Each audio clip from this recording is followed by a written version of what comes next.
Hello. हाँ बच्चों, चलिए अपन बात करते हैं बच्चों आइसोटॉप ऑफ हाइड्रोजन, है ना बच्चों। आज अपन डिस्कस करेंगे बच्चों आइसोटॉप ऑफ हाइड्रोजन। तो बच्चों हाइड्रोजन के कितने आइसोटॉप होते हैं आप सारे जानते हो आई थिंक। कि कितने आइसोटॉप होते हैं बच्चों? 3 होते हैं बच्चों। ओके, अब देखो बच्चों सुनो, अगर मैं हाइड्रोजन के ये 3 आइसोटॉप 1H1, एक ये होता है बच्चों, एक होता है 1H2, एक होता है 1H3 होता है। अब देखो बच्चों सुनो, ये जो 1H1 है इसको आपने कभी ये बोला होगा बच्चों प्रोटियम, है ना। फिर नेक्स्ट होता है ड्यूटीरियम, नेक्स्ट वाला होता है आपका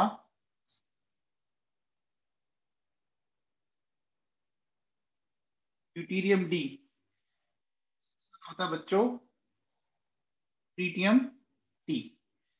प्रोटियम, ड्यूटीरियम एंड ट्रीटियम होते हैं बच्चों। अब देखो बच्चों सुनो, इनमें क्या क्या खास बातें अगर अपन समझने की कोशिश करें तो देखो बच्चों, नंबर ऑफ प्रोटॉन्स, है ना। प्रोटॉन्स के नंबर कितने हैं? देखो बच्चों सब में 1 है बच्चों। अगर मैं बात करूं नंबर ऑफ इलेक्ट्रॉन्स तो वो भी सब में 1 है बच्चों, है। अच्छा, अगर मैं बात करूं कि इनका मास नंबर, इसका मास नंबर 1 है, इसका 2 है, 3 है बच्चों। अच्छा, मास नंबर के बाद अगर मैं बात नंबर ऑफ न्यूट्रॉन्स तो देखो बच्चों ये 0, 1 और 2 पता होगा। न्यूट्रॉन कैसे निकालते हैं?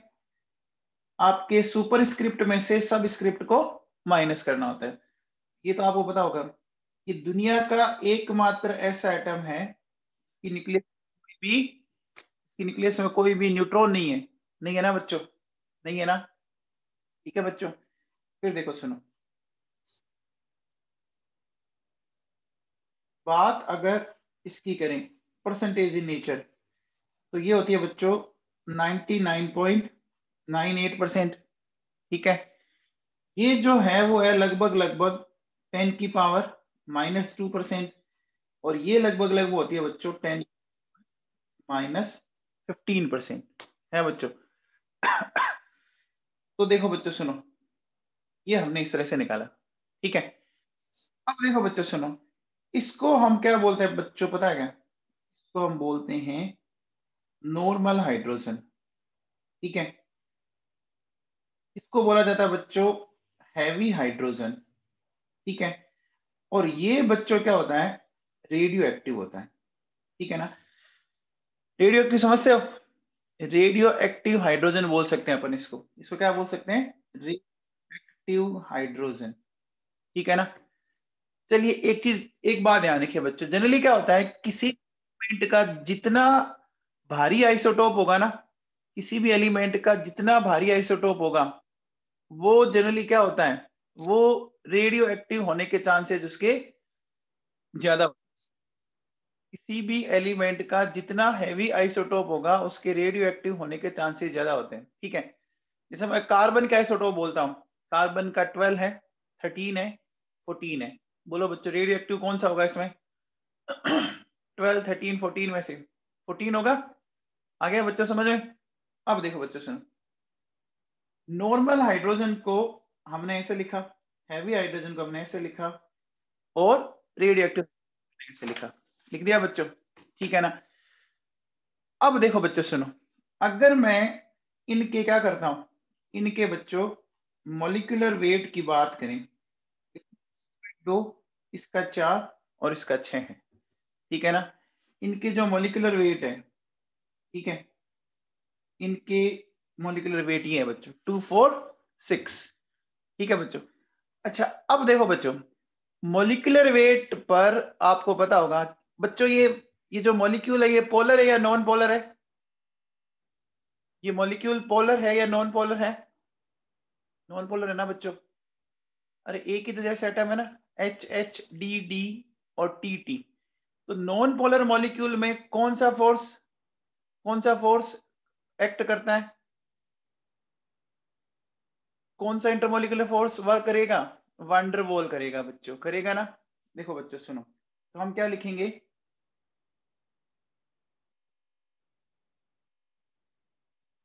Van der Waals force.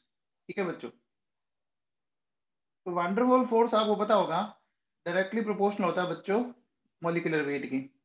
तो क्या मैं ऐसा कह सकता हूं, टी डी और एच? बोलो बच्चों, ऐसा बोल सकते हैं? टी डी एच बोल सकते हैं क्या? अब देखो बच्चों, जिसमें जितना ज्यादा फोर्स ज्यादा है, मैं कह सकता हूं बच्चों, देखो उसका बॉइलिंग पॉइंट है ना, उसका मेल्टिंग पॉइंट या की डेंसिटी ज्यादा होगी कि नहीं होगी? बोलो बच्चों, होगी बच्चों? इतना समझ में आ गया होगा मेरे हिसाब से। अब देखो बच्चों, बॉइलिंग पॉइंट का मतलब क्या होता है कि किसी भी लिक्विड को वेपर में कन्वर्ट करना। तो मैं ये भी कह सकता हूं कि जिसका बॉइलिंग पॉइंट ज्यादा है, बोलो बच्चों, पर ये भी कह सकते हैं कि उसकी एंथैल्पी ऑफ वेपोराइजेशन भी ज्यादा होगी। बोलो बच्चों, एंथैल्पी ऑफ वेपोराइजेशन भी ज्यादा होगी। ठीक है। अच्छा, मेल्टिंग पॉइंट का मतलब क्या होता है? मेल्टिंग पॉइंट का मतलब क्या होता है? मेल्टिंग पॉइंट का मतलब होता है किसी सॉलिड को लिक्विड में कन्वर्ट करना। सॉलिड को लिक्विड में कन्वर्ट करने का मतलब होता है फ्यूज करना। एक टर्म होता है बच्चों, सॉलिड टू लिक्विड, इसको बोलते हैं फ्यूजन। फ्यूजन समझते हो? मेल्ट कर देना। तो देखो बोलो बच्चों, मैं कह सकता हूं एंथैल्पी ऑफ क्या? Enthalpy of fusion. फ्यूजन में भी यही ऑर्डर आएगा बच्चों, आएगा कि नहीं आएगा? आगे बात समझ में? बोलो, ये दिमाग में बैठ गया सबके? अब देखो बच्चों सुनो, अब एक बात मैं आपको अच्छे समझाना चाह रहा हूं, वो मेरी बात को बहुत ध्यान से सुनना। देखिए, अगर मैं बात करूं इनकी बॉन्ड एनर्जी की, ठीक है, तो देखो बच्चों, एच एच टी डी और टी टी, बताओ बच्चों बॉन्ड एनर्जी का ऑर्डर क्या आएगा? कौन बताएगा? बॉन्ड एनर्जी का ऑर्डर क्या आएगा? देखो बच्चों, ये आएगा, ध्यान देना।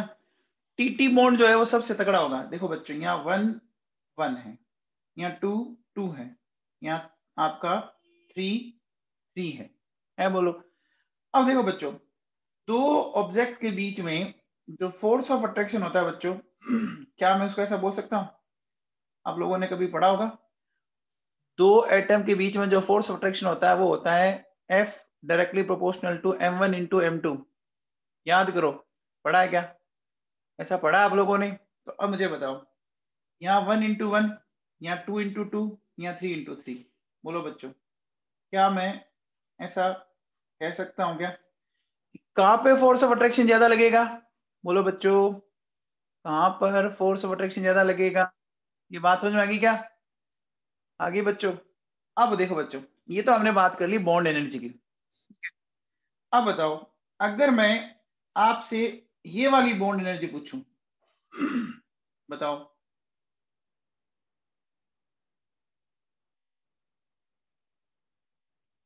बताओ बॉन्ड एनर्जी कौन सी ज्यादा होगी इसमें? CH बॉन्ड ज्यादा होगा या CT बॉन्ड ज्यादा होगा? बताओ भाई, बताओ कौन सा बॉन्ड ज्यादा होगा? देखो बच्चों सुनो, ये 12 इंटू 1, 12 इंटू 2, 12 इंटू 3 होगा बच्चों। CT बॉन्ड ज्यादा होगा, होगा बच्चों। अब मुझे बताओ, जो बॉन्ड इजीली टूट जाएगा, जो बॉन्ड अगर इजीली टूट जाएगा तो इसका मतलब वो जल्दी रिएक्शन करेगा।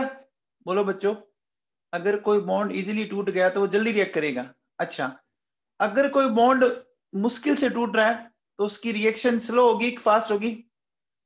रिएक्शन स्लो होगी या फास्ट होगी? स्लो होगी ना। तो बच्चों, एक सिंपल सा क्वेश्चन बताओ, देखो मैं अगर आपसे ये कहता हूं CH4Cl2 हमने ये बनाया बच्चों, CH3Cl और HCl, इसकी रेट ऑफ रिएक्शन मैंने लिख दी R1। फिर मैंने लिख दिया बच्चों CD4Cl2 और मैंने लिख दिया बच्चों CD3NDCl, ठीक है। फिर मैंने कर दिया CT4Cl2,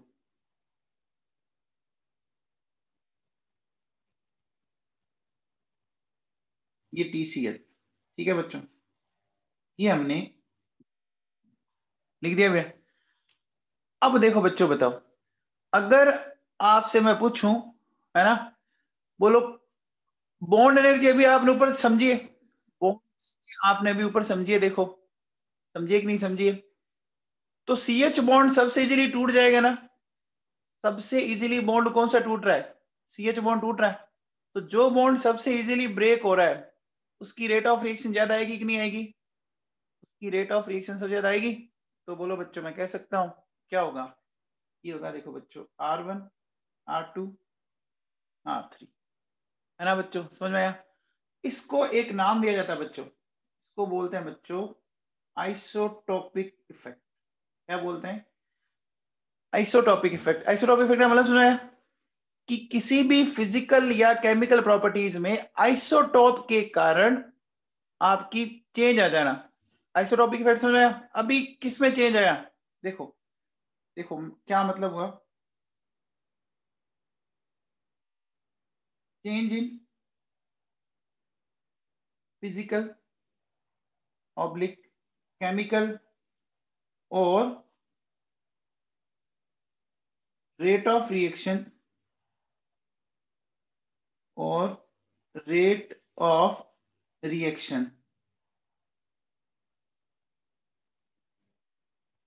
due to presence of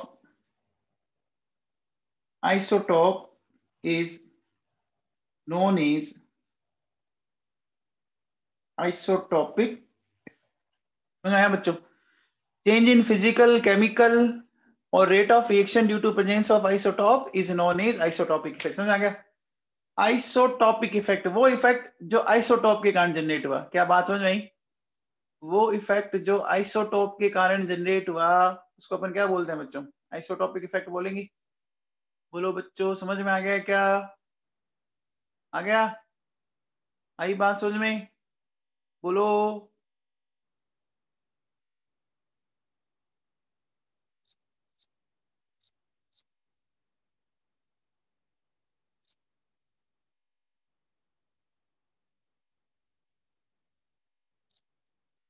हो गया भाई, बोलो।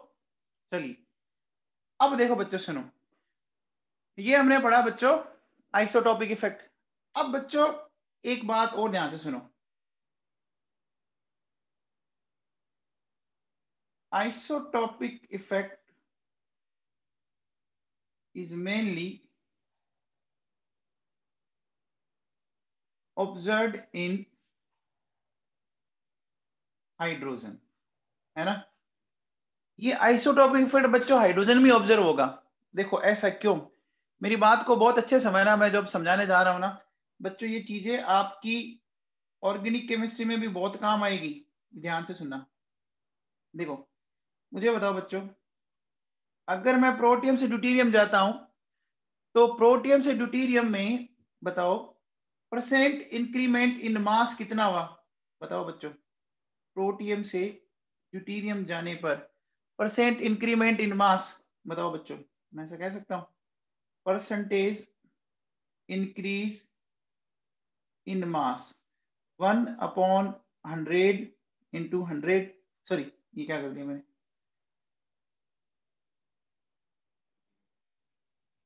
बोलो बच्चों 100% इंक्रीमेंट हुआ क्या, हुआ बच्चों। अच्छा यहां बताओ, यहां कितना परसेंट इंक्रीमेंट हुआ, प्रोटियम से ट्रीटियम में 200% हुआ बच्चों, 2/1 इंटू 100 हुआ बच्चों, 200% हुआ।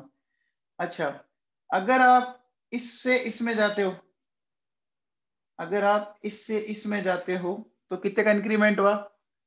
देखो बच्चों 1/2 इंटू 100 कितना परसेंट? 50%। ये इंक्रीमेंट काफी है ना?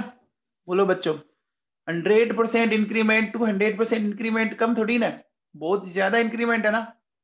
अब देखो बच्चों, जैसे सपोज अगर मैं आपसे ये बोलूं कि मेरे पास ये कार्बन 12 है, ये कार्बन 13 है और ये कार्बन 14 है, तो कार्बन 12 टू कार्बन 13 है बच्चों। अगर आप यहां ध्यान दो तो इंक्रीमेंट तो 1 का हुआ, लेकिन बच्चों परसेंटेज वाइज ये बहुत ही कम है ना। बोलो बच्चों लगभग लगभग 8% के आसपास आया ना। अरे बोलो बच्चों 8% के आसपास आया ना। क्या मेरी बात समझ पा रहे हैं आप? अरे बोलो बच्चों।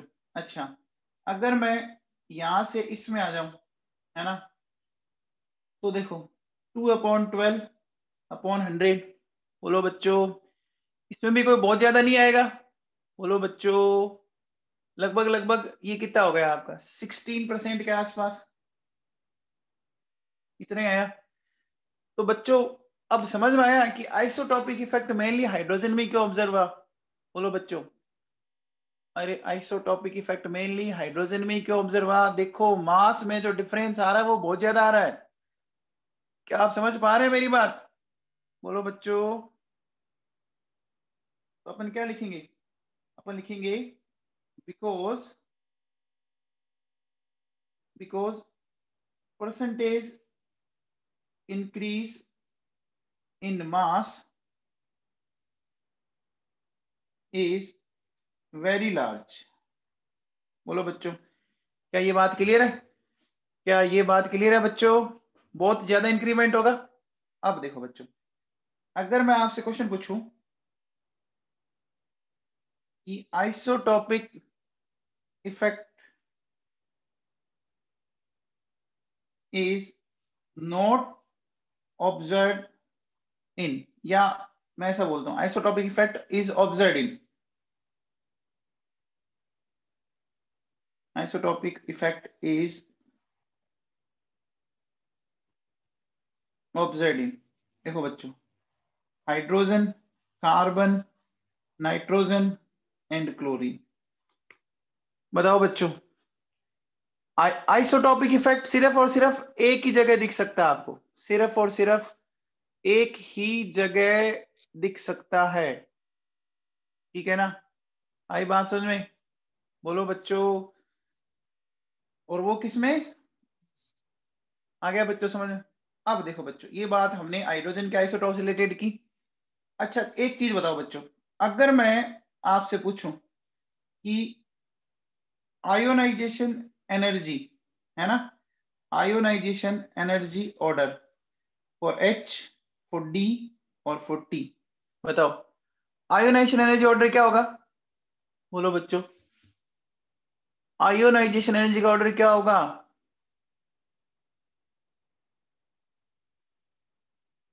बच्चों इनका आयोनाइजेशन एनर्जी ऑर्डर बराबर आएगा। ठीक है ना? कहीं पे कोई चेंज नहीं आएगा। क्यों? क्योंकि देखो इलेक्ट्रॉन सब में 1 1 है ना, प्रोटॉन सब में 1 1 है ना, तो जेड इफेक्टिव भी क्या आएगा? जेड इफेक्टिव क्या आएगा बच्चों? बताओ। सिमिलर फॉर ऑल आएगा ना। जेड इफेक्टिव सबके लिए सिमिलर आएगा बच्चों। जेड इफेक्टिव याद करो, मैंने पढ़ाया आपको इफेक्टिव न्यूक्लियर चार्ज। अच्छा आयोनाइजेशन एनर्जी के बाद अगर मैं बोलूं इलेक्ट्रॉन एफिनिटी, तो बोलो बच्चों इलेक्ट्रॉन एफिनिटी ऑर्डर भी क्या आएगा? इलेक्ट्रॉन एफिनिटी ऑर्डर भी सिमिलर आएगा। एक बात दिमाग फिट कर लो बच्चों, आपको किसी भी एलिमेंट के, किसी भी एलिमेंट का आइसोटोप हो, है ना, उनकी आयोनाइजेशन एनर्जी का ऑर्डर, ठीक है ना, कि आयोनाइजेशन एनर्जी का ऑर्डर और इलेक्ट्रॉन एफिनिटी का ऑर्डर हमेशा सिमिलर आता है, हमेशा सिमिलर आएगा। किसी का भी ले ले बच्चों, समझ में आ गया? अरे बोलो बच्चों दिमाग बैठ गई बात। अब देखो बच्चों सुनो, अब मैं बात करता हूं नेक्स्ट। क्या?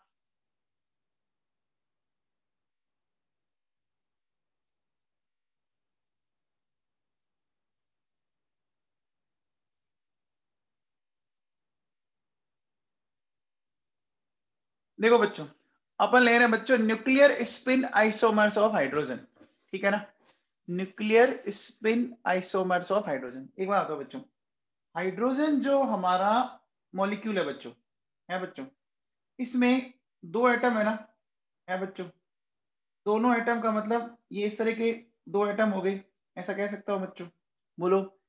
और दोनों में इस तरह से न्यूक्लियस है कि नहीं है बच्चों। अब देखो सुनो, अब ये दो टाइप के हो सकते हैं, दो टाइप के कौन कौन से हो सकते हैं, थोड़ा सा दिमाग लगाने की कोशिश कीजिए, आपको बात अभी एकदम दिमाग में से सेट बैठ जाएगी। देखो बच्चों, मैंने बच्चों एक तो ये बनाया ऐसे, देखो बच्चों एक बात आप दिमाग में फिट कर लेना, जब से एनटीए ने पेपर बनाना शुरू किया है, जब से एनटीए ने पिछले 2 साल से किया है, उसने छोटे टॉपिकों को ज्यादा इंपॉर्टेंस दी है। समझ में आ रही है बात, एनटीए ने छोटे टॉपिक्स को ज्यादा इंपॉर्टेंस दी है ना। एनटीए बड़े टॉपिकों पे ज्यादा ध्यान नहीं दे रही है, एनटीए छोटे छोटे टॉपिकों से क्वेश्चन बना रही है। समझ रहे हो ना मेरी बात। बच्चे ये सोचेंगे कि हाइड्रोजन तो क्या है, हाइड्रोजन में तो कोई मतलब नहीं है, लेकिन एनटीए इन टॉपिक्स को ज्यादा इंपॉर्टेंस दे रही है। अब देखो बच्चों, इन दोनों कंडीशंस में क्या क्या पॉसिबिलिटी है वो मैं आपको समझाने की कोशिश करता हूं। देखो बच्चों, ठीक है, मैं बोलूं कि दोनों की न्यूक्लियस का स्पिन जो है वो एक ही साइड है ना, दोनों की न्यूक्लियस का स्पिन एक ही साइड है, या दोनों की न्यूक्लियस का स्पिन अपोजिट साइड है, ऐसा करेंगे, ठीक है ना। ऐसा हो सकता है बच्चों, दोनों का स्पिन एक ही साइड और दोनों का स्पिन अपोजिट साइड, समझ में आ रहा है। ऐसा होता है ना बच्चों, जैसे देखो एक ही साइड या अपोजिट साइड, ऐसा पढ़ते हो आप। ऐसा हम किस में पढ़ते हैं बच्चों ऐसा हम किस में पढ़ते हैं, अरे इलेक्ट्रॉन्स में पढ़ते हैं ना बच्चों, अरे इलेक्ट्रॉन्स में पढ़ते हैं ना। अब देखो बच्चों सुनो, अगर एक ही साइड है तो उसको हम बोलते हैं बच्चों ऑर्थो हाइड्रोजन, और अपोजिट साइड है ना तो इसको बोलते हैं बच्चों अपन पैरा हाइड्रोजन, ठीक है। तो पहले ही क्वेश्चन आता है कि बताओ, पहला ही क्वेश्चन आता है कि ऑर्थो एंड पैरा हाइड्रोजन आपस में क्या है। तो बताओ, ऑर्थो एंड पैरा हाइड्रोजन आपस में क्या है, न्यूक्लियर स्पिन आइसोमर हुए न्यूक्लियस की स्पिन में डिफरेंस है, बाकी सब कुछ सिमिलर है ना। अरे बोलो बच्चों, समझ में आ गया क्या बोलो। अब देखो बच्चों, पैरा समझते हो ना बच्चों आप, ये पैरा वर्ड कहाँ यूज करते हो, ऑर्गेनिक में यूज करते हो, ध्यान दो। तो पैरा का मतलब दो ग्रुप एक दूसरे के अपोजिट है कि नहीं है। पैरा में दो ग्रुप एक दूसरे के अपोजिट होते हैं क्या, होते हैं बच्चों, होते हैं ना। तो अब मुझे बताओ, पैरा हाइड्रोजन में दोनों न्यूक्लियस का स्पिन अपोजिट है क्या, पैरा हाइड्रोजन में दोनों न्यूक्लियस का स्पिन अपोजिट है। अब देखो बच्चों सुनो, अगर मैं यहाँ टोटल स्पिन की बात करूं, है ना बच्चों, तो देखो आपको याद होगा, हम स्पिन हाफ लेते हैं तो 1 आ गया बच्चों, टोटल स्पिन 1 आ गया। इधर देखो क्या होगा, हाफ माइनस हाफ, बोलो बच्चों इसका 0 आ गया क्या, एक का प्लस हाफ लेंगे एक का माइनस हाफ लेंगे ना बच्चों, अपोजिट है तब, बोलो। अरे ये स्पिन समझ में आ गया। अब देखो बच्चों, अगर मैं बोलूं परसेंटेज एट रूम टेम्परेचर, तो रूम टेम्परेचर पर बच्चों इसकी परसेंटेज है 75% और इसकी परसेंटेज है 25%, ठीक है ना। रूम टेम्परेचर पर 75% मिलता है, इसका मतलब एक बार बताओ बच्चों, रूम टेम्परेचर पर कौन ज्यादा स्टेबल है, रूम टेम्परेचर पर कौन ज्यादा स्टेबल है, 75%, यानी ऑर्थो हुई। अब देखो बच्चों, अगर आप टेम्परेचर आ जाते हो 20 केल्विन पर, तो 20 केल्विन पर बच्चों ये इतना ही रह जाता है, ठीक है ना, और ये आपका 99.82% तक आ गया, बहुत आ गया ना। बोलो बच्चों, पैरा हाइड्रोजन बहुत ज्यादा हो गई ना, बोलो, आई बात समझ में। तो टेम्परेचर की डिपेंडेंसी है, टेम्परेचर की डिपेंडेंसी हुई कि नहीं हुई, हुई बच्चों, ठीक है ना। आया मामला समझ में, बोलो, आगे बात समझ में अच्छे से, ठीक है ना। अब देखो बच्चों सुनो, एक्चुअली इसको अगर मैं थोड़ा ऑर्गेनिक के वे से समझाने की कोशिश करूं तो देखो बच्चों सुनो, एक चीज बताओ, ये ऑर्थो है, ठीक है, और ये पैरा है, ठीक है। अब आपको अगर इनको लो टेम्परेचर पर, मान लीजिए इनको फ्रीज करना है, इनको सॉलिड स्टेट बनाना है, तो किसकी पैकिंग इजी होगी आपके लिए, बताओ किसको पैक करना इजी होगा, फर्स्ट को या सेकंड को, बताओ बच्चों, किसकी पैकिंग इजीली की जा सकती है, ऑर्थो की या पैरा की? पैरा की जा सकती है ना बच्चों, पैरा की। देखो क्योंकि ये सिमेट्रिकल है, चेक करो, देखो बच्चों पैरा जो है ना वो सिमेट्रिकल है कि नहीं है, आया मान लो समझ में। तो जब भी बच्चों क्या होता है, ये एक लॉजिक ध्यान ही रखो कि जब आप लो टेम्परेचर पे जाते हो ना तो हमेशा पैरा की मिलने की प्रोबेबिलिटी ज्यादा हो जाती है, क्योंकि लो टेम्परेचर पे क्या होने लग जाता है, वो फ्रीज होने लगेगा, सॉलिड स्टेट में जाने लगेगा। और सॉलिड स्टेट में जब कोई जाने लगता है या लिक्विड स्टेट में कोई जाने लगता है तो वहां उसकी पैकिंग अच्छी होगी जो सिमेट्रिकल हो, जो क्या हो बच्चों, सिमेट्रिकल हो। अरे बात सुन आ गई।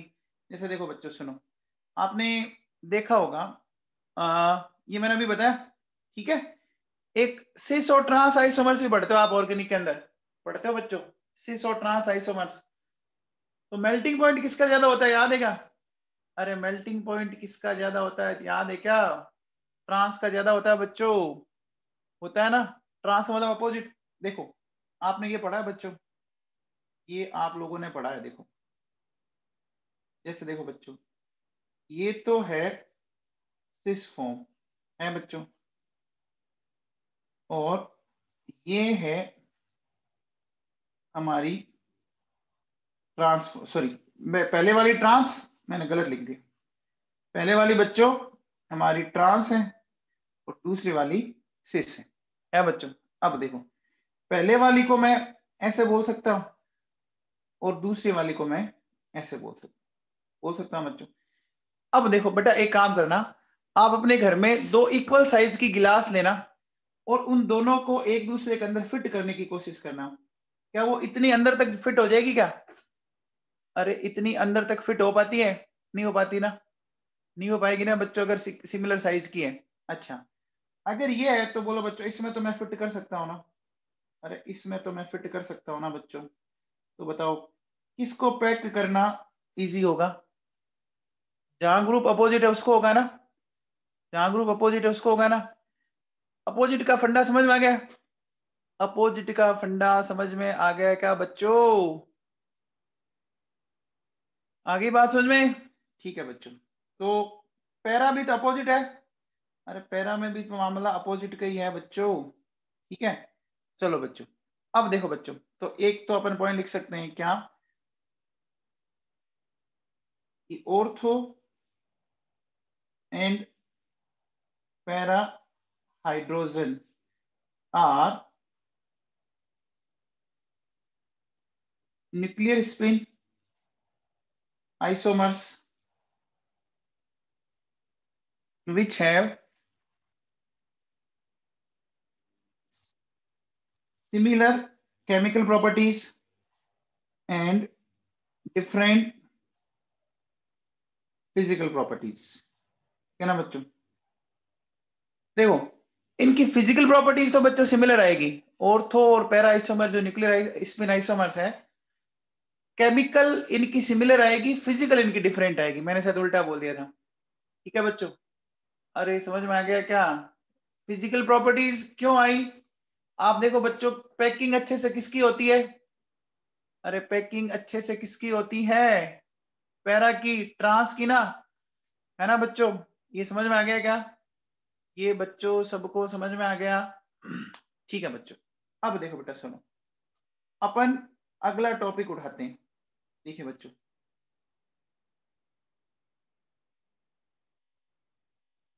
वेरियस फॉर्म ऑफ हाइड्रोजन, ठीक है, फॉर्म ऑफ हाइड्रोजन। तो वेरियस फॉर्म ऑफ हाइड्रोजन में अपन सबसे पहले चलते हैं बच्चों, नंबर 1 मॉलिक्यूलर हाइड्रोजन, है ना बच्चों? तो मॉलिक्यूलर हाइड्रोजन तो जानते हो, मॉलिक्यूलर हाइड्रोजन कौन सी होती है? H2 होती है, और ये बच्चों क्या है, ये है इसकी मोस्ट स्टेबल फॉर्म है बच्चों, molecular hydrogen most stable form है। या अपन आप ये भी बोल सकते हो, तो आप ऐसा बोल सकते हो बच्चों, ये इसकी अडल्ट फॉर्म है, ये इसकी अडल्ट फॉर्म है बच्चों, ठीक है ना, मेच्योर फॉर्म है, ऐसा कह सकते हो, समझदार है ये, ठीक है। फिर देखो बच्चों सुनो, इसके बाद अपन चलते हैं बच्चों सेकंड, एटॉम हाइड्रोजन पर, ठीक है ना।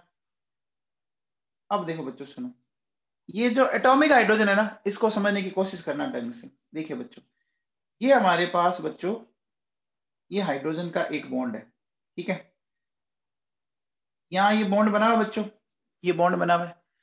अब देखो बेटा, करना क्या हमें, हमें इस बॉन्ड को तोड़ना है, इस बॉन्ड को तोड़ना है। तो तोड़ना है तो हमें एनर्जी देनी पड़ेगी पहले, बोलो बच्चों, हमें तोड़ना है तो एनर्जी देनी पड़ेगी कि नहीं देनी पड़ेगी। अब देखो बच्चों, जब हमने इनको तोड़ा, तोड़ा बच्चों, तोड़ने के बाद देखो ये हो गया बच्चों, हमने इतनी एनर्जी हमें देनी पड़ी। अब मुझे बताओ, इसका इलेक्ट्रॉन इसके पास, इसका इलेक्ट्रॉन, अब मुझे एक बात बताओ बच्चों, जब दोनों के बीच में कोई रिश्ता है और वो टूट गया, समझ आ रही बात, ध्यान से सुनना, दो बंदों के बीच में कोई रिलेशन है और वो टूट गया, तो दोनों ही क्या होते हैं, फिर क्या करते हैं कि वो, आपको पता होगा किस किस कंडीशन में आ जाएंगे, एक्साइटेड स्टेट में आ जाते हैं ना, फिर दोनों एक दूसरे के ऊपर एलिगेशन लगाने शुरू हो जाते हैं बच्चों। वो कहता है साहब इसने ये गलत किया, उसने वो गलत किया, होता है ना बच्चों। अरे लड़ाई जब हो जाती है, गुस्सा जब आता है तो होता है ना, ये एक नेचर होता है बच्चों, होता है। अब मुझे बताओ, जब मैंने बॉन्ड तोड़ा तो मैंने एनर्जी किसको दी, अरे मैंने एनर्जी किसको दी, हाइड्रोजन मॉलिक्यूल को। वो किस में बंट गई, वो दोनों हाइड्रोजन एटम में बंट गई कि नहीं बंट गई, अरे बंट गई ना, बंट गई बच्चों। कई बार होता है ना कि कोई दो दोस्त हैं, ठीक है, और हमने उनके बीच में जाके कोई एक ऐसी बात बोल दी जो उन दोनों के लिए क्या करती है कि उनको लड़ा देती है। तो बताओ, वो दोनों क्या हो जाते हैं, एक्साइटेड हो जाते हैं कि नहीं हो जाते, कि अच्छा उसने मेरे लिए ऐसे कैसे बोल दिया, उसने मेरे बारे में ऐसा कैसे बोल दिया।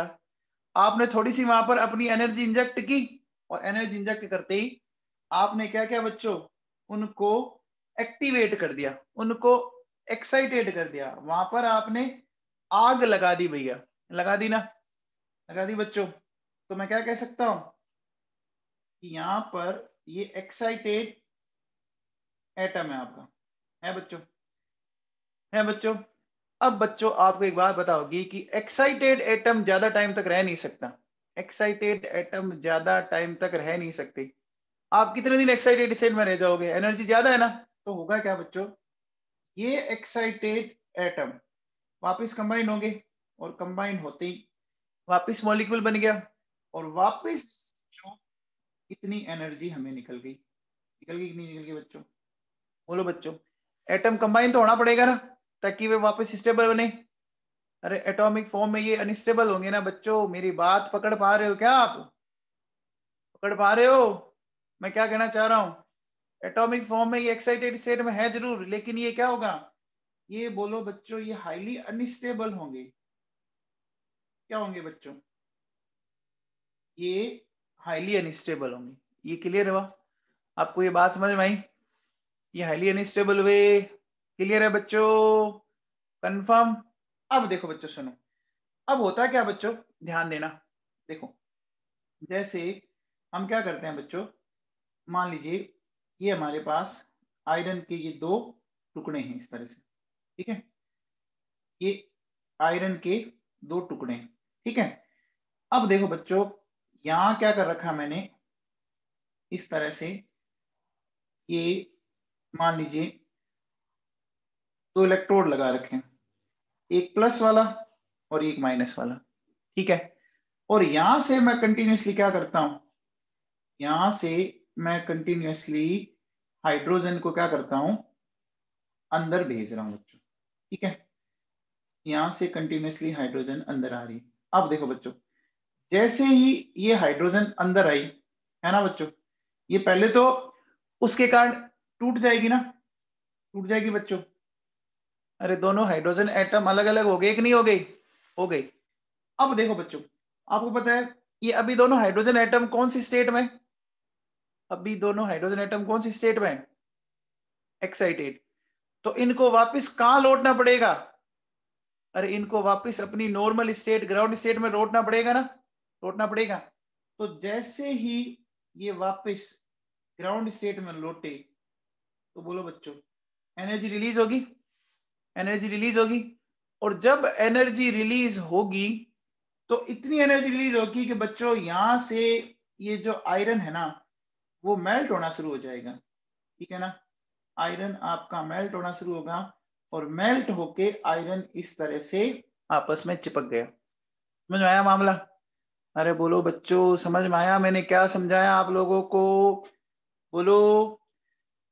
तो हमने इसका यूज वेल्डिंग में किया कि नहीं किया? बोलो बच्चों, बोलो बच्चों समझ में आ गया? हम वेल्डिंग में इसका यूज कर सकते हैं। तो देखिए बच्चों,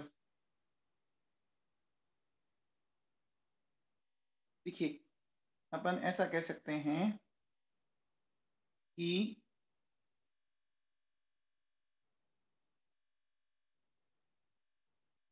with the help of atomic hydrogen, है ना, with the help of atomic hydrogen, है ना, iron surface can be welded, है ना। अपन आयरन की सरफेस को क्या कर सकते हैं बच्चों? वेल्डिंग कर सकते हैं। अच्छा एक चीज और समझो, है ना, अपन बच्चों इस एटॉमिक हाइड्रोजन से पता है लगभग लगभग बच्चों अपन 4000 केल्विन तक टेम्परेचर जनरेट कर सकते हैं। बहुत ज्यादा है ना? अरे 4000 केल्विन टेम्परेचर बहुत ज्यादा है। समझ में आया मामला? अब देखो बच्चों एक बात सुनो, मुझे बताओ, मैंने बच्चों एक रिएक्शन किया भाई, देखो NaNO3 और ये H इस तरह से, ठीक है, तो मुझे ऐसे मिल गया बच्चों। एक चीज बताओ बच्चों, NaNO3 और H, आप एक चीज देख रहे हो क्या कि यहां बच्चों सोडियम +1 में था, हाँ, और वो +1 से 0 में चला गया, चला गया कि नहीं चला गया? क्या सोडियम आपका रिड्यूस हुआ कि नहीं हुआ? क्या सोडियम आपका रिड्यूस हुआ? अब सोचो आपने एक मेटल तक को रिड्यूस कर दिया ना, आपने एक मेटल तक को रिड्यूस कर दिया। क्यों कर दिया बच्चों बताओ? किस कारण हो पाया ऐसा? ये ऐसा ये कैसे पॉसिबल हो पाया? बताओ बच्चों, ऐसा ये क्यों पॉसिबल हो पाया? ये हाइड्रोजन क्या है, कौन सी फॉर्म है बच्चों? अरे बच्चों समझ में आई? एक्साइटेड स्टेट में है ये हाइड्रोजन। ये हाइड्रोजन कौन सी स्टेट में है? एक्साइटेड स्टेट में। समझ में आया? तो देखो बच्चों, जैसे ये लिखा मैंने NaCl, यहां से आया और इसने इसको ये बना दिया। क्या समझ पा रहे हो आप? क्या समझ पा रहे हो बच्चों? तो अब सकते हैं बच्चों कि हमने एटॉमिक हाइड्रोजन से मेटल तक को भी क्या कर सकते हैं? रिड्यूस कर सकते हैं। यानी ये बहुत ज्यादा रिएक्टिव है ना। अरे बोलो बच्चों, मेटल दुनिया में इलेक्ट्रॉन को लूज करने के लिए फेमस है, और हमने तो इनको इलेक्ट्रॉन पकड़ा दिया कि पकड़ भाई तू, है ना, हमने उसको इलेक्ट्रॉन पकड़ा दिया। समझ में आई बात? अरे बताओ बच्चों, समझ में आया? ठीक है, तो मैं ऐसा कह सकता हूं कि due to excited hydrogen, due to excited hydrogen, है ना, we can reduce more reactive metal. बोलो बच्चों, हम मोर रिएक्टिव मेटल को भी हमने रिड्यूस कर दिया। अच्छा देखो बच्चों सुनो, इसका जो लाइफ स्पेन है ना, life span of atomic hydrogen, ठीक है बच्चों, बहुत ही कम होता है। कितना? 1.3 सेकंड तक, ठीक है ना। मैंने क्या बोला, कितना होता है बच्चों? 1.3 सेकंड तक ही होता है। इसका मतलब इसका लाइफ स्पेन ज्यादा है या कम है? कम है ना बच्चों? अरे लाइफ स्पेन इसका ज्यादा नहीं है ना? बोलो, लाइफ स्पेन इसका ज्यादा नहीं है ना? समझ में आया? तो एक बार बताओ बच्चों, आपने देखा होगा जनरली 99% लोगों का गुस्सा ज्यादा टाइम तक नहीं रहता ना? 99% बच्चों का, बंदों का गुस्सा ज्यादा टाइम नहीं रहता। थोड़ी देर गुस्सा आया, फिर लेटर ऑन वो वापस वैसे हो जाते हैं, हो जाता है ना? ठीक है बच्चों, तो एटॉमिक हाइड्रोजन की बातें समझ में आ गई? एटॉमिक हाइड्रोजन समझ में आ गया बच्चों? आ गया है क्या? चलिए, एटॉमिक हाइड्रोजन के बाद अब अपन आते हैं बच्चों नेक्स्ट।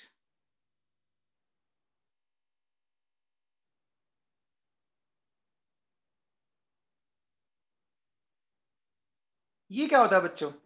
इसको क्या बोलते हैं? Nascent hydrogen. ये जानते हो क्या? बोलो बच्चों, नेसेंट हाइड्रोजन को जानते हो? देखो बच्चों, ऐसी हाइड्रोजन जो अभी अभी पैदा हुई है, न्यूली बॉर्न हाइड्रोजन, है ना? जो अभी अभी पैदा ही हुआ है, होता है ना बच्चों, है ना? अपन क्या बोल सकते हैं, बोलो? न्यूली बॉर्न, है ना, हाइड्रोजन होता है बच्चों। ठीक है ना? आगे बात में, तो अब देखो बच्चों, न्यूली बॉर्न जो हाइड्रोजन है उसको अपन कैसे दिखाते हैं? जैसे देखो बच्चों, ये जिंक है, ये डाइल्यूट H2SO4 है, ठीक है? इसने इसके साथ रिएक्शन की, क्या मिल गया बच्चों? ZnSO4। और आप न्यूली बॉर्न हाइड्रोजन को पता है क्या, आप ऐसे ब्रिकेट के अंदर लिखते हो ना? अरे छोटे बच्चों को कपड़ों में लपेट कर रखा जाता है बच्चों। छोटे बच्चों को अच्छे से कपड़ों में लिपेट कर रखते हैं। तो एक बार बताओ बच्चों, हमने न्यूली बॉर्न हाइड्रोजन को भी कैसे इंडिकेट किया है? ब्रिकेट लगा के इंडिकेट किया है ना? अरे बच्चों समझ में आया? देखो कैसे, मुझे एक बात बताओ बच्चों, जिंक ने क्या किया? 2 इलेक्ट्रॉन रिलीज किए, ठीक है? और ये H2SO4 है, ये इस तरह से बच्चों है। अब देखो बेटा क्या होगा, हमें करना क्या है? Zn+2SO4-2 क्या मिल गया? ZnSO4 मिल गया। अब बताओ, ये 2 हाइड्रोजन और 2 इलेक्ट्रॉन, तो दोनों को एक एक इलेक्ट्रॉन मिला, और बोलो बच्चों, ये 2H जनरेट हो गई, होगी हो गई बच्चों? अरे समझ में आ गई क्या? अब मुझे एक बात होता है बच्चों, कि जो छोटे बच्चे होते हैं वो after some time adult form में कन्वर्ट होते हैं कि नहीं होते? अरे आफ्टर सम टाइम अडल्ट बन जाते हैं। तो ये नेसेंट हाइड्रोजन भी थोड़े टाइम बाद किस में कन्वर्ट हो जाएगी? नेसेंट हाइड्रोजन भी थोड़े टाइम बाद किस में कन्वर्ट हो जाएगी? H2 में कन्वर्ट हो जाएगी ना बच्चों? अब देखो बच्चों, जैसे देखो सुनो, मैं कुछ रिएक्शंस लिखता हूं। Sn प्लस डाइल्यूट HCl, ठीक है? ये 2 मोल काम आए, और ये मिल गया बच्चों SnCl2 और हाइड्रोजन। तो एक मिनट, मैं इसको वैसे ही लिखता हूं, ये लिखा मैंने, ठीक है? फिर याद करो, बेरिलियम प्लस NaOH, क्या ये हमने लिखा था बच्चों? NaBeO2, याद करो बच्चों, Na2BeO2, और यहां पर भी ये नेसेंट हाइड्रोजन, ठीक है? अच्छा, फिर मैंने, देखो बच्चों, ये भी लिखा था। अच्छा, मैं अगर इसकी रिएक्शन करवाता हूं, देखो बच्चों सुनना ढंग से, ये मैंने सोडियम लिया बच्चों, तो सोडियम लेने पर हमें ये मिला बच्चों, ठीक है? यहां से H हट गया और उसकी जगह सोडियम प्लस आके फिट हो गया। समझ में आ गई क्या बात? बोलो बच्चों, अब एक चीज बताओ बच्चों, अब आप में से ना कई बच्चों को कंफ्यूज होगा कि सर नेसेंट हाइड्रोजन और एटॉमिक हाइड्रोजन में डिफरेंस क्या हुआ? हमें तो एक ही जैसी लग रही है ना? नेसेंट हाइड्रोजन और एटॉमिक हाइड्रोजन हमें तो एक ही जैसी लग रही है ना? लग रही है ना? लग रही है? एक जैसी है नहीं बच्चों। देखो, हमने एटॉमिक हाइड्रोजन को जनरेट करने के लिए हमने कहीं पर भी कोई इलेक्ट्रिसिटी का यूज किया क्या? अरे हमने इलेक्ट्रिसिटी का यूज किया क्या? कोई आग लगाई हमने? नहीं लगाई ना? नहीं लगाई ना, सिंपल रिएक्शन होगी बच्चों। तो क्या मैं ऐसा कह सकता हूं कि नेसेंट हाइड्रोजन को मैं रूम टेम्परेचर पर जनरेट कर सकता हूं, नेसेंट हाइड्रोजन को मैं रूम टेम्परेचर पर जनरेट कर सकता हूं, लेकिन बच्चों एटॉमिक हाइड्रोजन को रूम टेम्परेचर पर जनरेट नहीं किया जा सकता। क्या अब कुछ दिमाग में बैठा कि दोनों में डिफरेंस है? समझ में आया बच्चों? समझ में आया क्या? फलोदिया जी समझ में आया? अरे यहाँ पर हमने किसी इलेक्ट्रिसिटी की बात नहीं की, हमने कोई आग नहीं लगाई, हमने किन्हीं दो को भिड़ाया नहीं, किन्हीं दो को लड़ाया नहीं, किसी में कोई गलत चीज इंजेक्ट नहीं की ना। बोलो बच्चों। तो देखो मैं क्या कह सकता हूं, देखो बच्चों,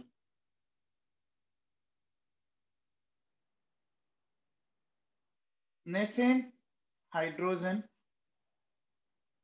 can be produced at room temperature, but atomic hydrogen cannot be produced at room temperature। समझ आ गई बात? अगर मैं आपसे पूछूं कि रिडक्शन पावर, ठीक है बच्चों, तो रिडक्शन पावर किसका अच्छा होगा? सबसे अच्छा रिडक्शन पावर किसका होगा? एटॉमिक का, नेसेंट का, या मॉलिक्यूलर का? एटॉमिक का होगा ना। एटॉमिक का होगा क्योंकि जो एक्साइटेड स्टेट में ना भैया, जिसने मेटल तक को नहीं छोड़ा, वही हो सकता है अच्छा। तो देखो बच्चों, सबसे अच्छा तो हुआ एटॉमिक हाइड्रोजन, उसके बाद हुआ बच्चों नेसेंट हाइड्रोजन, हुआ ना बच्चों? हुआ। एंड सबसे लास्ट हुआ बच्चों मॉलिक्यूलर हाइड्रोजन। हो जाएगा ना बच्चों? नेसेंट हाइड्रोजन भी तो क्या होगा, नेसेंट हाइड्रोजन भी तो मॉलिक्यूलर हाइड्रोजन से तो ज्यादा ही एक्टिव होगा ना। बच्चे ज्यादा एक्टिव होते हैं या अडल्ट ज्यादा एक्टिव होते हैं? बताओ बच्चों, ज्यादा एक्टिव कौन होते हैं, बच्चे होते हैं या अडल्ट होते हैं? आपने कई बार देखा होगा, बच्चा गिर जाता है, थोड़ी देर रोता है, वापस भूल जाता है और हंसने खेलते कूदने लग जाता है। कोई बड़ा गिर जाए तो भाई साहब उसको हॉस्पिटल लेके जाओ, हॉस्पिटलाइज करो, पता लगा एक आधा फ्रैक्चर और हो गया। हो जाता है ना बच्चों? बच्चों में ऐसा नहीं होता ना? बच्चे बहुत एक्टिव होते हैं ना। बच्चों को बंदर बोला जाता है। अरे बच्चों को बंदर इसीलिए बोला जाता है भाई लोगों, बोलते हैं ना, अरे बोलते हैं ना। आपने किसी बड़े को बंदर बोलते सुना? किसी बड़ों को बंदर बोलते सुना? नहीं सुना ना, है ना? आ गया मामला समझ में? चलो, कोई बच्चे राक्षस भी बोलते हैं कि हमें राक्षस बुलाया जाता है घर में। बढ़िया है बेटा, तू तो राक्षस ही है। चलिए अब देखो बच्चों, सुनो, गधा बोलते हैं ऐसे थोड़ी बोलते हैं। अब देखो बच्चों सुनो, पास देखो बच्चों, ये FeCl3, ठीक है, ये FeCl3 क्या करेगा, ये नेसेंट हाइड्रोजन जनरेट हुई, है ना? ये नेसेंट हाइड्रोजन बच्चों क्या करती है, देखो उसको उसको Fe कौन सी स्टेट में, देखो बच्चों प्लस स्टेट में, और ये प्लस 2 में कन्वर्ट हो गया। इसका मतलब नेसेंट हाइड्रोजन ने इस फेरिक क्लोराइड को रिड्यूस किया कि नहीं किया? अरे बोलो बच्चों। देखो ये बच्चों आपका येलो कलर का था, ठीक है, और ये आपका क्या हो गया, ये कलरलेस हो गया, हो गया। अब बच्चों आपको याद है क्या? अरे ये समझ में आया, ये येलो कलर का है, इस नेसेंट हाइड्रोजन ने इसको रिड्यूस किया और कलरलेस कर दिया। अब एक चीज समझो आप इसमें, आपको मैंने थोड़े दिन पहले एक रिएक्शन बढ़ाई थी, यहां देखो, मैंने बोला था कि जब हम Fe से रिएक्ट करवाते हैं तो क्या होता है बच्चों, वहां पर आपको क्या नहीं मिलता, फेरिक क्लोराइड नहीं मिलता, क्या मिलता है? सिर्फ फेरस क्लोराइड मिलता है, याद है क्या? अरे ये लिखाया था ना आपको लास्ट टर्न पे। अब समझ में आया?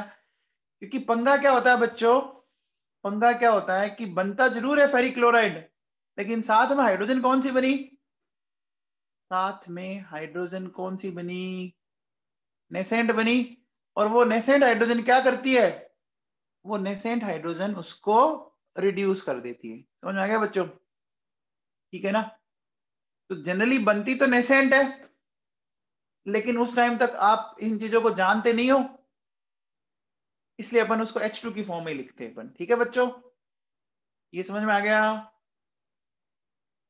आया बच्चों, समझ में आया क्या? नवाबो बोलो। अब देखो बच्चों सुनो, आगे क्या कह रहे हैं अपन, आगे समझाता हूं मैं। देखिए,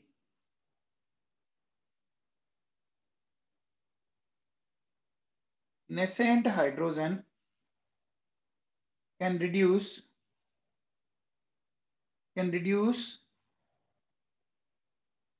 acidic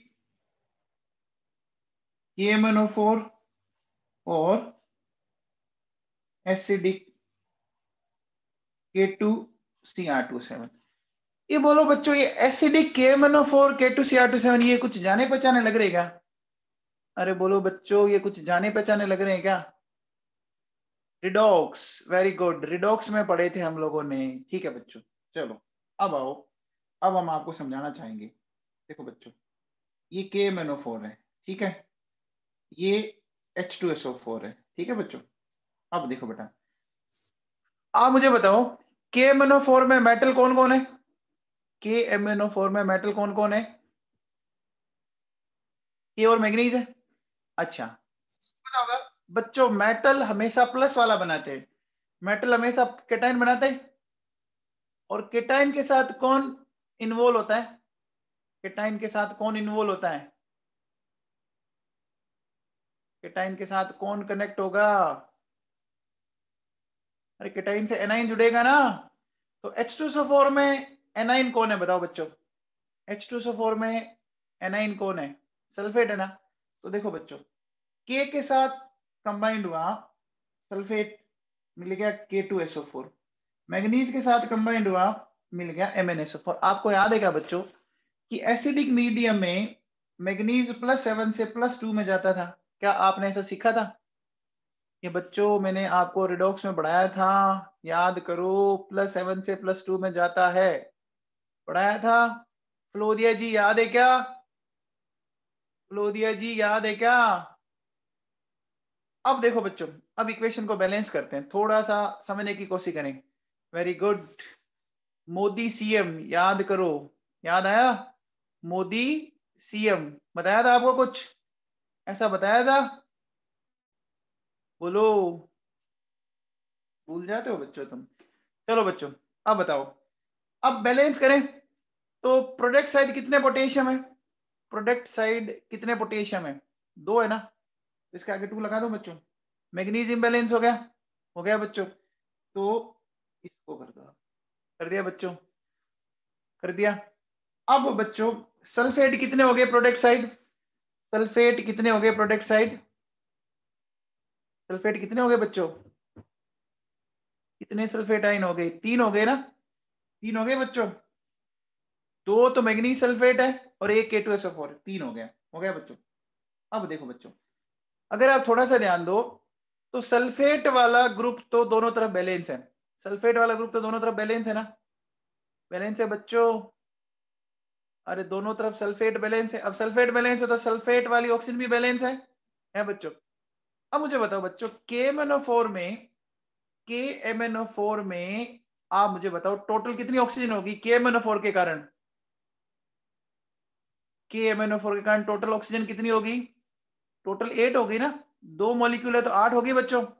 आप मुझे बताओ, 8 ऑक्सीजन को बैलेंस करने के लिए मुझे कितने वाटर के मॉलिक्यूल जोड़ने पड़ेंगे? 8 ऑक्सीजन को बैलेंस करने के लिए 8 वाटर के मॉलिक्यूल जोड़ने पड़ेंगे, जोड़ दिया। ऐसा करते ही एक चीज बताओ बच्चों, आप मुझे बताओ प्रोडक्ट साइड हाइड्रोजन कितनी होगी? प्रोडक्ट साइड हाइड्रोजन कितनी होगी? 16। और रिएक्टेंट साइड कितनी है? रिएक्टेंट साइड कितनी है? 6। कितने का डिफरेंस आ रहा है? 10। ये देखो बच्चों, हमने यहाँ पर ये 10H लगा के इसको बैलेंस कर दिया, कर दिया बच्चों। ये समझ में आया? बोलो बच्चों, ये समझ में आया क्या? है ना, आ गया बच्चों? देखो बच्चों, ये आपका पर्पल कलर का है और ये कलरलेस हो जाता है, हो जाता है बच्चों।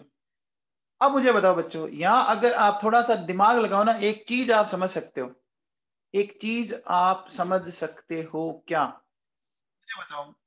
2 मोल KMnO4 के लिए ऑक्सीडेशन नंबर में कितने का चेंज आया बताओ।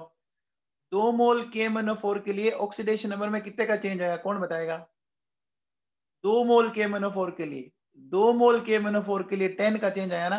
देखो बच्चों, यहाँ क्या है 2 × 7, यहाँ क्या है 2 × 5, है ना, सॉरी 2 × 2। देखो यहाँ 4 है, यहाँ 14 है, 4 और 14 कितने का चेंज आया, 10 का चेंज आया ना। अब बताओ, आपने हाइड्रोजन भी कितनी जोड़ी है बताओ, आपने हाइड्रोजन भी कितनी जोड़ी है, समझ में आया ना बाबों। अरे आया क्या बच्चों, आ गया, ठीक है भैया। अब देखो सुनो, अब मैं बात करता हूं बच्चों आपकी K2Cr27 की, K2Cr2O7, ठीक है बच्चों, H2SO4। हाँ मुझे बताओ, एसिडिक मीडियम में क्रोमियम कौन से आयन में रिड्यूस होता था बताओ भैया। एसिडिक मीडियम में क्रोमियम कौन से आयन में रिड्यूस होता था, याद है क्या 11th वालों बच्चों बताओ। Cr+3 में जाता था क्या, अरे Cr+3 में जाता था बच्चों, क्रोमियम+3 मैंने आपको याद रखने के लिए बोला था। मैग्नीज+2 और क्रोमियम, क्रोमियम किस में जाता है +3, याद है क्या। तो अब देखो बच्चों सुनो, अब देखिए पोटेशियम की बात करें, उसका सल्फेट तो ये बन गया K2SO4, और क्रोमियम का सल्फेट ये बन जाएगा क्या Cr2SO4 की होल थ्राइस, बन जाएगा बच्चों पक्का। अब एक चीज बताओ बच्चों, क्या क्रोमियम पोटेशियम दोनों तरफ बैलेंस है क्या, क्या क्रोमियम पोटेशियम दोनों तरफ बैलेंस है क्या, है बच्चों, ठीक है। अब मुझे बताओ सल्फेट बैलेंस नहीं है ना, सल्फेट बैलेंस नहीं है ना बच्चों, तो आप मुझे बताओ इधर इसके आगे 4 लगा दूं, लगा दूं। अब देखो बच्चों सल्फेट वाली ऑक्सीजन तो बैलेंस है, सल्फेट वाली ऑक्सीजन तो बैलेंस है, तो कौन सी वाली ऑक्सीजन बैलेंस नहीं है बताओ बच्चों, कौन सी वाली ऑक्सीजन बैलेंस नहीं है, K2Cr2 वाली नहीं, कितनी बैलेंस नहीं है, कितनी बैलेंस नहीं है बच्चों, 7 ना, 7 बैलेंस नहीं है। तो मैंने क्या किया बच्चों, यहाँ पर 7H2O जोड़ दिया, जोड़ दिया। ऐसा करते ही बच्चों थोड़ा सा दिमाग लगाओ, हाइड्रोजन कितनी होगी प्रोडक्ट साइड, हाइड्रोजन कितनी हो गई 14, एंड रिएक्टेंट साइड कितनी हो गई, रिएक्टेंट साइड हो गई 8। डिफरेंस कितने का आया, कितने का आया बच्चों 6 का, ये लगाओ बच्चों।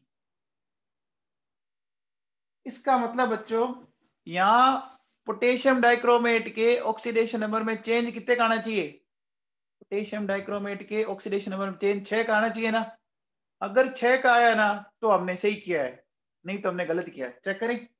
K2Cr2 में ऑक्सीडेशन नंबर निकालना सीखा था, बोलो बच्चों 6 आता है, तो ये हो गया 6 × 2 12, यहाँ 3 × 2 6, बोलो बच्चों 12 और 6 कितने का डिफरेंस आया बच्चों, का डिफरेंस आ गया। क्या मेरी बात आपको दिमाग बैठ गई, मेरी बात आपको दिमाग में बैठ गई, बोलो बच्चों। आपको पता होना चाहिए K2Cr27 जो है ये है ऑरेंज कलर का और ये है ग्रीन कलर का, आया समझ में। तो बच्चों ये जो मैंने अभी रिएक्शंस पढ़ाई है ना, ये तीनों रिएक्शंस, ये तीनों रिएक्शन आपको नेक्स्ट ईयर 12th में वापस पढ़ने को मिलेगी, ये तीनों की तीनों रिएक्शन नेक्स्ट ईयर आपको 12th में वापस पढ़नी है, तो समझ में आ गई होगी बात। अब देखो बच्चों मैं क्या कह रहा हूं कि above reactions are not given by molecular hydrogen. जो ऊपर वाली रिएक्शन है ना बच्चों, ये मॉलिक्यूलर हाइड्रोजन नहीं देगा, इनको मॉलिक्यूलर हाइड्रोजन नहीं देगा। ये बात समझ आ गया बच्चों, बोलो। चलो बच्चों, तो ये हमने हाइड्रोजन के अलग अलग फॉर्म पढ़े बच्चों। अब आते हैं बच्चों अपन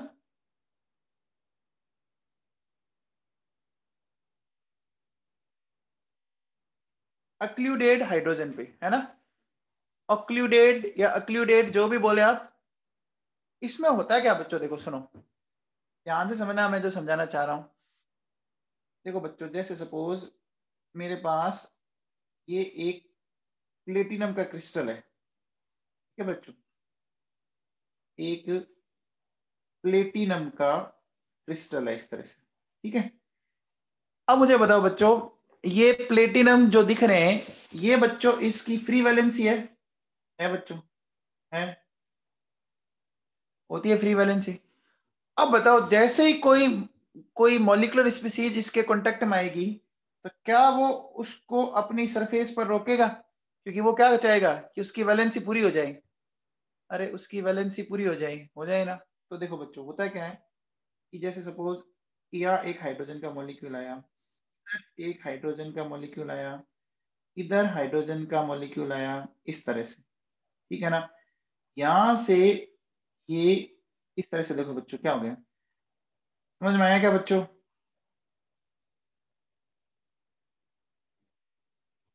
बोलो बच्चों। तो हुआ क्या बच्चों कि ये जो मेटल है इसने अपनी सरफेस पर क्या कर लिया बच्चों, हाइड्रोजन को रिटेन कर लिया। समझ में आया, हाइड्रोजन को अपनी सरफेस रिटेन कर। देखो मैं इसको एक बड़ा सिंपल सा फंडा समझाता हूँ। बीकानेर में रहते हो, बहुत आंधियां चलती है, बीकानेर में रहते हो तो बहुत आंधियां चलती है। कई बार आपने देखा होगा आंधी चल रही है और आपने अगर व्हाइट कलर के कपड़े पहन रखे है ना बच्चों, तो व्हाइट कलर के कपड़ों पर मिट्टी के पार्टिकल इकट्ठे होते हैं। अरे मिट्टी, डस्ट आपकी डिपॉजिट हो जाती है, एक नहीं हो जाती है ना बच्चों। और या अगर कोई ऐसी रोड हो जहां पर बहुत ज्यादा ट्रैफिक है, बहुत ज्यादा पोल्यूशन है, तो आपके कपड़े काले पड़ जाते हैं, देखा होगा आपने। अरे होता है बच्चों। तो वो सरफेस पे आके इकट्ठे हुए कि नहीं हुए। अरे बोलो बच्चों, वो सरफेस पे आके इकट्ठे हुए कि नहीं हुए। ये जो सरफेस पे रिटेन करने की जो टेंडेंसी है ना, इसी को अपन क्या बोलते हैं बच्चों, ओक्लूजन बोलते हैं। क्या समझ में आया, सरफेस पे इस तरह से रिटेन करने को ही अपन ओक्लूजन बोलते हैं, ठीक है ना बच्चों। अब देखो बेटा, एक बहुत ही खास बात सुनो।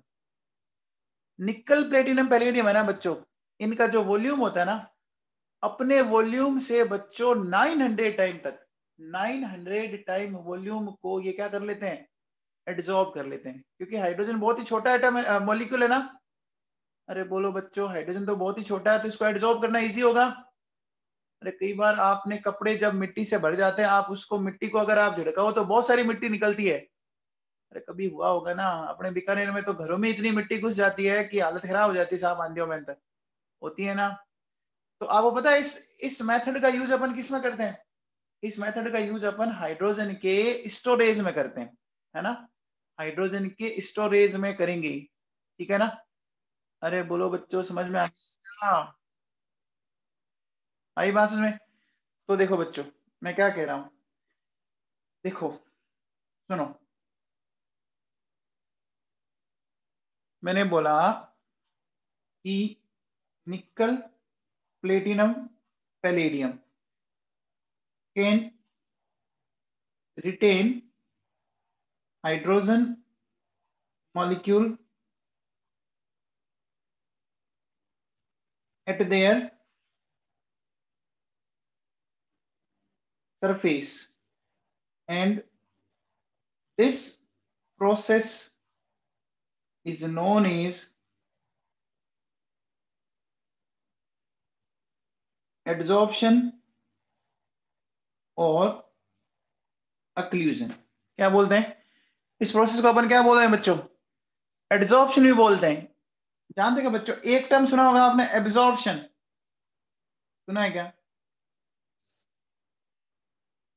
एक होता है बच्चों एब्जॉर्प्शन और एक होता है एड्सॉर्प्शन। एब्जॉर्प्शन का मतलब तो क्या हुआ कि अंदर तक एंट्री मार जाए, है ना। और एड्सॉर्प्शन का मतलब, बोलो बच्चों, अरे बोलो, देखो जैसे सपोज ये है ना, ये कोई मान लीजिए कोई सब्सटेंस है, अगर सिर्फ और सिर्फ, है ना, सरफेस पर इकट्ठा हुआ, मान लीजिए यहाँ इकट्ठा हुआ, ठीक है ना, सरफेस पर, तो वो है एड्सॉर्प्शन। और अगर वो अंदर तक चला गया, है ना, तो वो क्या है बच्चों, वो है एड्सॉर्प्शन। समझ में आया बच्चों? ठीक है ना? अरे बात सुना गई। अभी सर्दियों में हम क्या करते हैं, एड्सॉर्प्शन वाला स्नान करते हैं या एब्जॉर्प्शन वाला स्नान करते हैं? अरे बोलो बच्चों, एड्सॉर्प्शन वाला स्नान होता है या एब्जॉर्प्शन वाला होता है? एड्सॉर्प्शन ही होता है ना, हाथ मुंह पे पानी मारा बस खत्म, है ना, ऐसे होता है बच्चों। अब देखो बच्चों, this concept is used in the storage of hydrogen. ठीक है ना बच्चों? ठीक है। अब देखो बच्चों, एक पॉइंट और लिख देता हूं, they can absorb 900 times volume of hydrogen in comparison to its original volume. ठीक है ना? ये बात समझ आ गई बच्चों? बोलो। ठीक है, चलिए बच्चों, अब अपन आगे चलते। देखो बच्चों सुनो, मैं बात करता हूं केमिकल प्रॉपर्टीज ऑफ हाइड्रोजन। बच्चों एक बात बताओ बच्चों, अगर मैं आपसे एक सिंपल सी चीज पूछूं कि होमो डाई एटॉमिक बॉन्ड में से, होमो डाई एटॉमिक सिंगल बॉन्ड में से इस दुनिया का सबसे स्ट्रॉन्गेस्ट सिंगल बॉन्ड किसका है? बताओ बच्चों। होमो डाई एटॉमिक सिंगल बॉन्ड में आपको पता है इस दुनिया का सबसे स्ट्रॉन्गेस्ट बॉन्ड हाइड्रोजन में होता है बच्चों। क्यों होता है बताओ? हाइड्रोजन का सिंगल बॉन्ड बहुत स्ट्रॉन्ग होता है, क्यों होता है बच्चों? Very good. हाइड्रोजन का जो बॉन्ड बन रहा है ना बच्चों, वो वनएस से बन रहा है, आपको पता है। One S orbital just outside the nucleus है, एकदम न्यूक्लियस के पास, एकदम न्यूक्लियस के पास ही है ना। बोलो बच्चों। तो देखो बच्चों, इसका मतलब क्या हुआ कि ये बॉन्ड काफी स्ट्रॉन्ग है। तो रूम टेम्परेचर पर हाइड्रोजन क्या होगी बच्चों? बताओ। रूम टेम्परेचर पर हाइड्रोजन रिएक्टिव होगी या इनर्ट होगी? इनर्ट होगी ना। अब बताओ, जैसे जैसे अपन टेम्परेचर बढ़ाएंगे, जैसे जैसे अपन टेम्परेचर बढ़ाएंगे तो इसकी रिएक्टिविटी क्या होगी? जैसे जैसे अपन इसका टेम्परेचर बढ़ाएंगे तो इसकी रिएक्टिविटी इंक्रीज करेगी। समझ में आया? आया बच्चों? बोलो। तो देखो बच्चों सुनो, अपन क्या बोलेंगे कि among all homo diatomic single bond hydrogen bond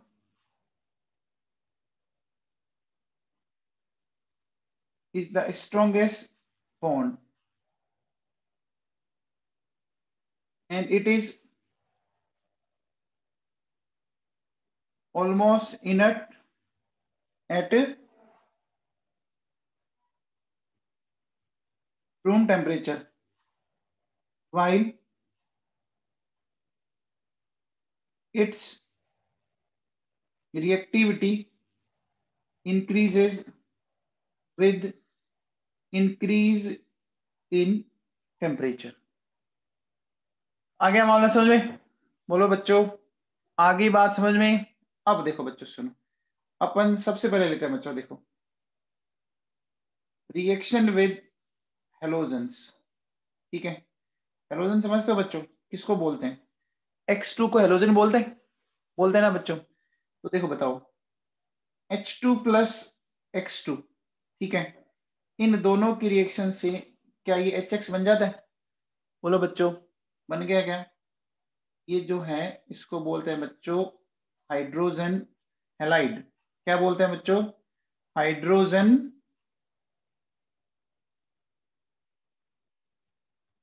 halide बोलते हैं। अब देखो बच्चों, हमारे पास हाइड्रोजन हैलाइड की बात करें तो ये बच्चों F2 Cl2 Br2 I2 है बच्चों।